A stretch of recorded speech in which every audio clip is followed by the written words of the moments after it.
Today we will study isomorphisms. Two vector spaces V and W over the same field F are isomorphic if there is a bijection T from V to W which preserves addition and scalar multiplication. So here bijection means T is 1 1 and onto. T preserves addition means T U plus V equal to T U plus TV. T preserves scalar multiplication means T CV equal to C TV. Here U and V are elements in V and C is a element of field F. It is a scalar. And T is called the isomorphism of vector spaces V and W. We know that if T of U plus V equal to T U plus TV and T of CV equal to C of TV, then T is a linear transformation. So a linear transformation which is a bijection means which is 1 1 and onto is called an isomorphism. When V and W are isomorphic, we write V is isomorphic to W and we use this symbol to write isomorphism between V and W. An invertible linear transformation is an isomorphism because we know that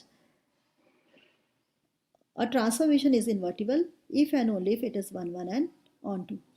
About linear transformations we have studied in previous lecture. Suppose a transformation T A equal to S inverse AS is defined like this. Now we will show that it is an isomorphism where S is a 1, 2 and 3, 4 and it is a 2 by 2 matrix whose determinant is not equal to 0. Because if the determinant is 0 then inverse cannot exist. Now we will show that T is linear and T is 1 1 and onto means it is invertible because T is invertible if and only if T is 1 1 and onto. So first of all we will show that T is a linear transformation. For this we will show that it preserves addition. So T of M plus N is equal to S inverse M plus N S. In given definition we replace A by M plus N on both sides. So T of M plus N equal to S inverse M plus N S.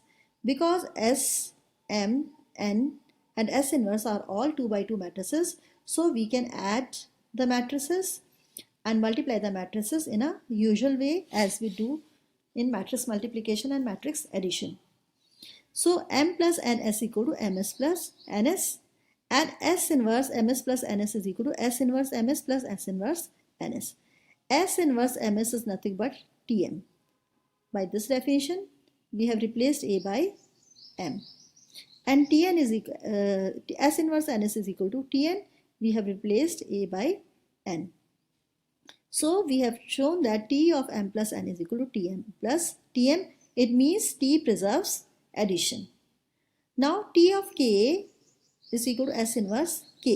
Replace A by Ka. So because K is a scalar, so we can write K S inverse As. S inverse A is nothing but Ta, so K Ta. It means T of Ka equal to K of Ta. It means T preserves scalar multiplication. So T preserves addition, T preserves scalar multiplication, hence T is a linear transformation. Also, because S inverse exists, so we can write the inverse transformation as T inverse B equal to SB S inverse and we have used this formula and S inverse AS of inverse is denoted by SB S inverse. Hence T is invertible. It means the transformation which we have defined by Ta equal to S inverse As is an isomorphism. Now properties of isomorphisms. If T is an isomorphism, then T inverse is also an isomorphism. A linear transformation T from V to W is an isomorphism if and only if kernel of T equal to singleton set consisting of 0 element, an image of T equal to the codomain W. Now consider an isomorphism T from V to W. If F1, F2, Fn is a basis of V, then Tf1, Tf2, Tfn is a basis of W. If V and W are isomorphic, then dimension of V equal to n, then dimension of W equal to n. So these are the properties of isomorphism, and we will prove these properties one by one. So first is, if T is an isomorphism, then T inverse is also an isomorphism. Because T is an isomorphism, so it is a bijection, means it is 1, 1 and onto. So therefore T inverse exists and it is a function from W to V. Now we will show that it is an isomorphism. T is already given to be isomorphism, so T is linear. Now we will show that T inverse is also linear, means it preserves addition and scalar multiplication. So consider two elements f and g of the codomain of T. So T inverse f plus g is equal to T inverse of T inverse f plus T inverse g.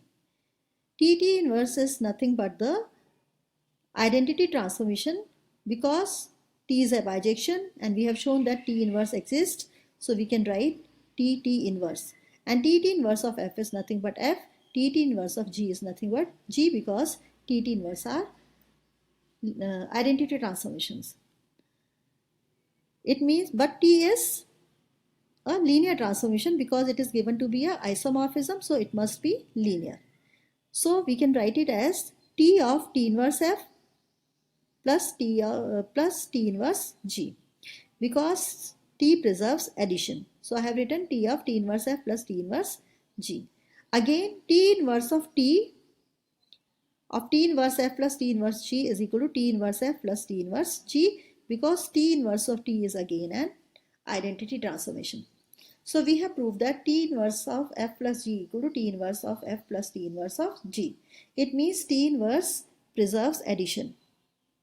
In a similar way, we can show that T inverse kf is equal to k T inverse f for all f in the codomain of T and all scalars k.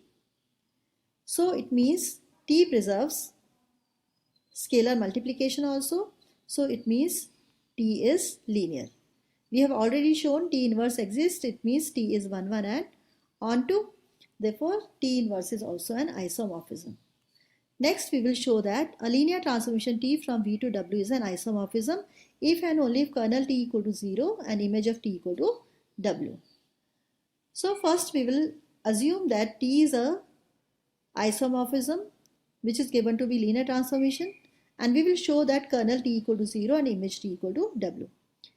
In the second part, we will assume kernel T equal to 0 and image T equal to W, and we will show that linear transformation T from V to W is an isomorphism. Now first of all we will find the kernel of T, keeping in mind that T is a linear transformation which is an isomorphism. For this we will solve the equation Tf equal to 0 for f belonging to V, because we know that kernel of T is nothing but the set of elements x belonging to V such that Tx equal to 0. So we have defined Tf equal to 0 for f belonging to V. So T inverse of Tf is equal to T inverse of 0, operating T inverse on both sides. T inverse of T is nothing but identity transformation. So on the left hand side we have f, and T inverse 0 is equal to 0. It means f is equal to 0. Therefore kernel of T is equal to 0 because f is a arbitrary element of vector space V. So we have proved kernel of T is equal to a singleton set consisting of 0 element. Now let G belongs to W. So we can write G equal to T of T inverse G. So image of T is equal to W because G is the arbitrary element of W. So we have proved kernel of T equal to 0 and image of T equal to W. Now the converse part. Suppose kernel of T equal to 0 and image of T equal to W. Now we will show that a linear transformation T from V to W is an isomorphism. So it is already given to be linear, so we need not prove this. Now we will prove that T is 1, 1 and onto. For this we will show that T is invertible, because T is invertible if and only if it is 1, 1 and onto. It means for this we will solve the equation Tf equal to G, and we will find the unique solution F for any G in W. Since image of T is W, so there is at least one solution of this equation Tf equal to G. But the solution should be unique solution. So we will verify that this equation have unique solution or not. If possible, let F1 and F2 are two solutions. It means T of F1 is equal to G from here, and T of F2 equal to G. Because F1 and F2 are solution of this equation, so these solutions satisfy this equation. So this implies Tf1 is equal to Tf2. It means 0 is equal to Tf1 minus Tf2. We have studied the properties of linear transformation. From there, Tf1 minus Tf2 is equal to T of F1 minus F2. But T of F1 minus F2 is equal to 0 here. So it means by definition of kernel, F1 minus F2 belongs to kernel of T. But kernel of T is the set consisting of only 0 element. Therefore, F1 minus F2 is equal to 0. It means F1 is equal to F2. Thus, we have shown that Tf equal to G has the unique solution F for any G in W. It means T is invertible. Therefore, T is an isomorphism from V to W. Now, next property is consider an isomorphism T from V to W. If F1, F2, Fn is a basis of V, then Tf1, Tf2, Tfn is a basis of W. For any G in W, there exists T inverse G in V. Because T is an isomorphism, it is 1, 1 and onto. Therefore, its inverse always exists. And we can write T inverse G equal to C1 F1 plus C2 F2 plus Cn Fn, because Fi spans V.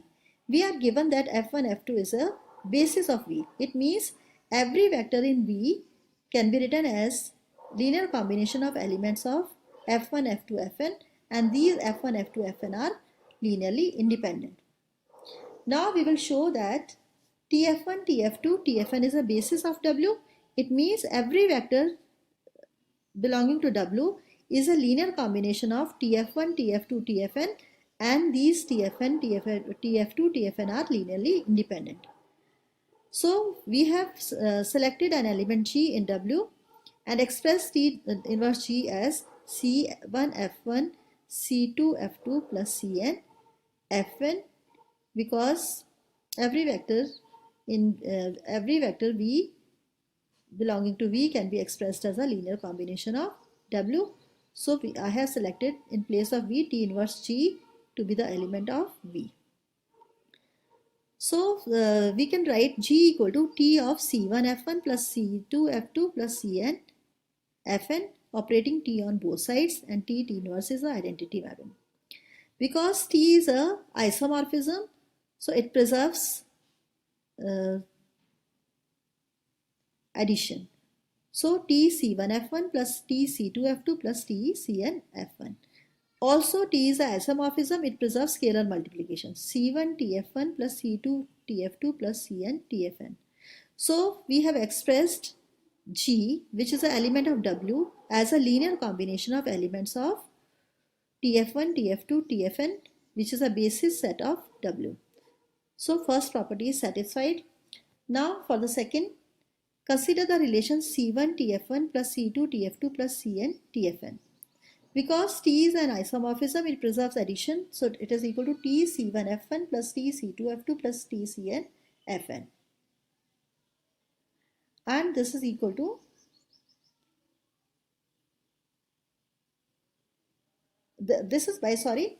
because T preserves scalar multiplication. So C1 Tf1 is equal to T C1 F1. Also T preserves addition. Therefore T C1 F1 plus C2 F2 plus Cn Fn.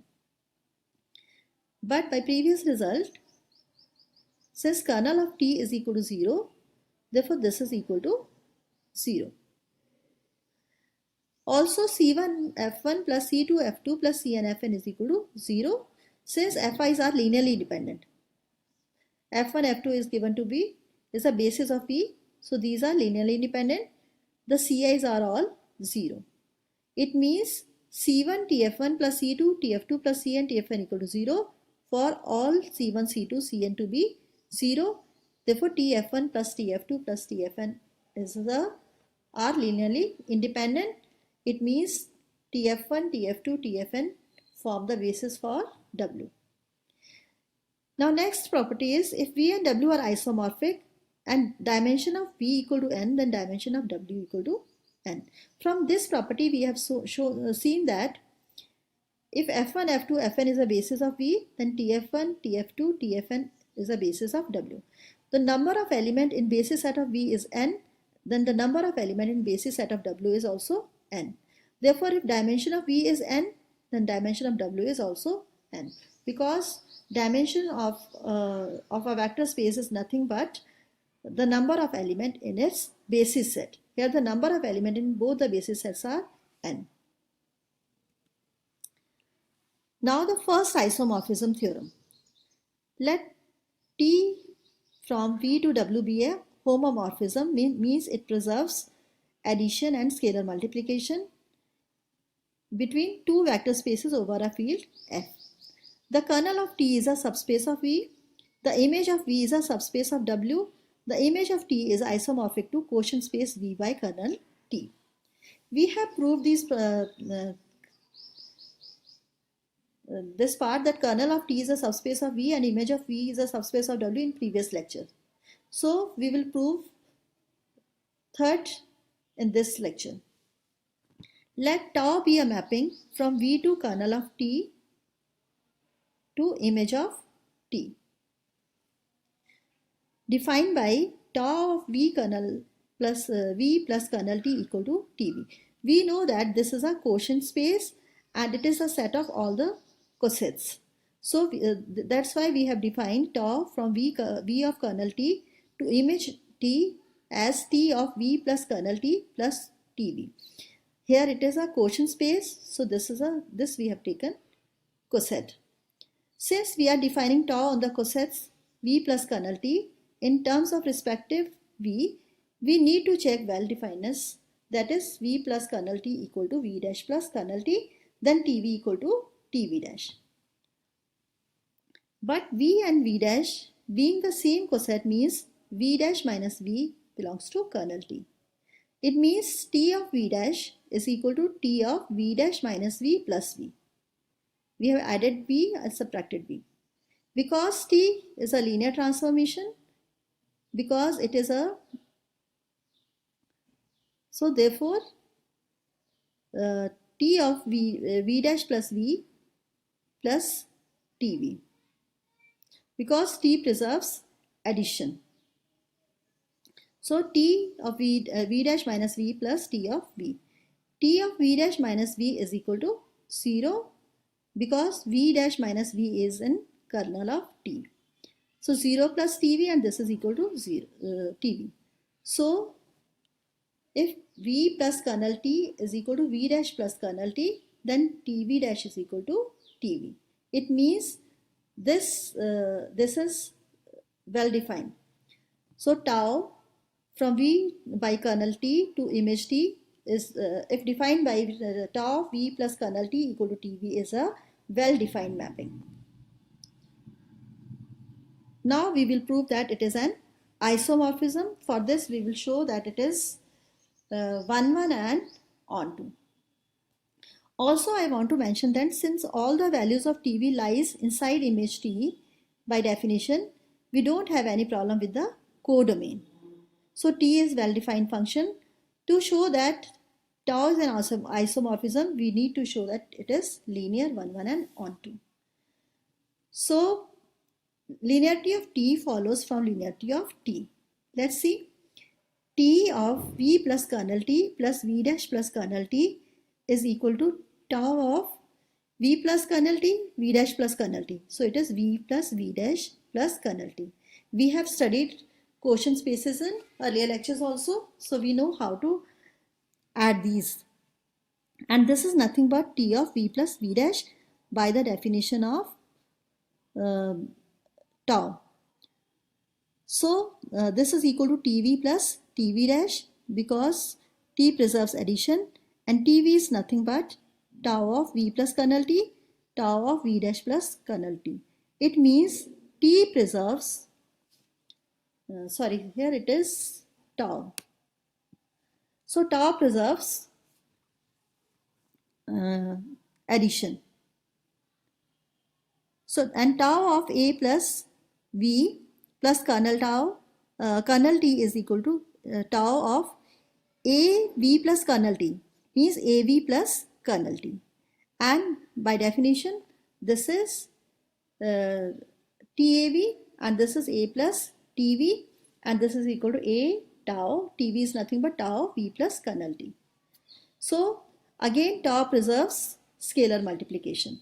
It means using the linearity of T, we have demonstrated that tau is also linear because it preserves addition as well as scalar multiplication. Now we will prove that tau is 1, 1 and onto. Since tau of V plus kernel T is equal to TV and this is equal to 0, it means V belongs to kernel T by definition of a kernel. So V plus kernel T is equal to 0 because kernel T consists of only 0 element. Hence tau is 1, 1. Also any element of image T can be written as TV equal to tau of V plus image T for some V belonging to V. Hence tau is onto. So we have demonstrated that tau is 1, 1 onto and linear. Therefore tau is an isomorphism. It means V by kernel T is isomorphic to image T. This result is also true even when V and W are finite dimensional. We can think of first isomorphism theorem as a refined version of rank nullity theorem, which we have studied in earlier lecture. It gives us an explicit specific way of constructing an isomorphism V by kernel T to image of T, and knowing this isomorphism tells us that dimension of V by kernel T is equal to dimension of image T. This is nothing but a rephrasing of rank nullity theorem which we have already studied. Now in the proof of first isomorphism theory, we notice that most of the work is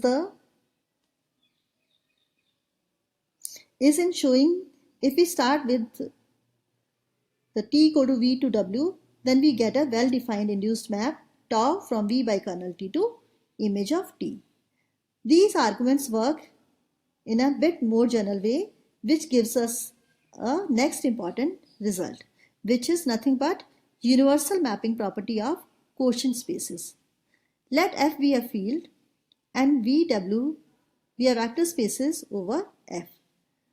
Let T be a linear transformation from a vector space V to a vector space W, and U is a subset of V. It means U is a subspace of V. If U is a subset of kernel T, then there is a unique well-defined linear transformation tau from V by U to W given by tau V plus U equal to TV. Proof is basically the same as above minus the few lines. To see tau is well defined on a coset V plus U, we need to check that V plus U equal to V dash plus U, then TV equal to TV dash. Since V plus U equal to V dash plus U, it means V minus V dash belongs to U. But U is a subset of kernel of T, it means V minus V dash belongs to kernel of T. Therefore, T V minus V dash is equal to 0 because kernel of T consists of 0 element.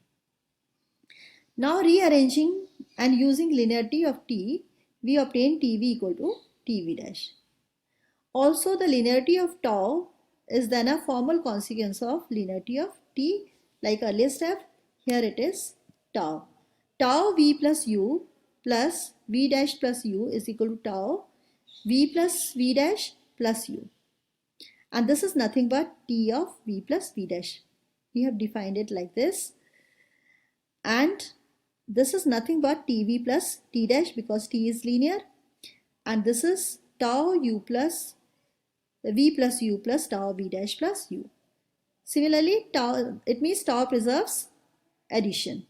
Tau a v plus u is equal to tau av plus u, and this is tav, and because t preserves scalar multiplication, therefore this is equal to a into tv. So it is a into t plus v plus u. It means tau preserves scalar multiplication.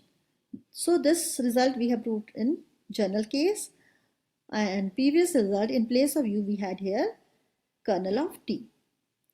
If pi from v to if pi is a mapping from v to v by u is a canonical projection, that is a linear transformation given by pi v equal to v plus w, this can be rephrased saying that there is a unique well-defined linear transformation tau satisfying tau of pi is equal to t. We can think of this saying that t factors through the quotient space v by u starting with the map v to w. We can actually split it in up as the two maps v to v by u and v by u to w. So this gives us a systematic way of constructing a linear transformation on quotient spaces. To get a linear transformation v by w to w, we just need to start with the linear transformation v to w with a trivial u, that is it has a kernel containing u. So universal mapping theorem or property means starting with a function t satisfying certain properties, we can conclude a unique map tau defined in a certain way in terms of t. Now the next result is, if t is a mapping from v to w and it is a linear transformation, S is a subspace of vector space V contained in the kernel of T, then there is a unique linear transformation from tau v by S to W, and this has a property that tau of PS is equal to T, where PS is defined as V to V by S. Moreover, kernel of T equal to kernel of T by S, and image of tau equal to image of T. Here TV is equal to tau of PS, means tau of PS of V, and it is defined as tau of V plus S because PS is a mapping from V to V by S, so it is defined like V plus S. V by S is a quotient space consisting of cosets. So tau V plus S. Now the function tau would be well defined on V by S if and only if V plus S equal to U plus S, it implies tau V plus S equal to tau U plus S. But now on the other hand, it is equivalent to each of the following statement, means V plus S equal to U plus S implies tau of U plus S plus tau of U plus S, which implies TV equal to TU, which we have done in previous results. V plus S equal to U plus S means V minus U belongs to S. And S belongs to S means T of S equal to 0 of W. And S is a subset of kernel of T. Thus, tau defined from Vs to W is well defined. And note also that image of tau is equal to tau V plus S, where V belongs to V. And this is equal to TV, where V is the element of V, and this is equal to image of T. And kernel of tau is equal to V plus S, such that tau V plus S is equal to 0 of W, and tau V plus S is nothing but TV, and it means V plus S such that V belongs to kernel of T by definition of kernel of T, and this is equal to kernel of T by S. So we have proved this result. Now second isomorphism theorem. Let V be a vector space and let S and T be subspaces of V. Then S plus T equal to V belonging to V such that V equal to S plus T, S belonging to S and T belonging to T is a subspace of V. Second, The intersection S intersection T is a submodule of S. The quotient modules S plus T upon T and S upon S intersection T are isomorphic. And the third isomorphism theorem is, if V is a vector space and let S and T be subspaces of V, with T subset of S subset of V, then the quotient space S and T, S by T, is a submodule of quotient space V by T. The quotient V by T upon S by T is isomorphic to V by S. In fact, some of the properties from these theorems we have studied in previous lecture, and these isomorphism theorems are a bit less important to us in this class, but these are indispensable if you are going to be seriously working with quotient spaces. Thank you.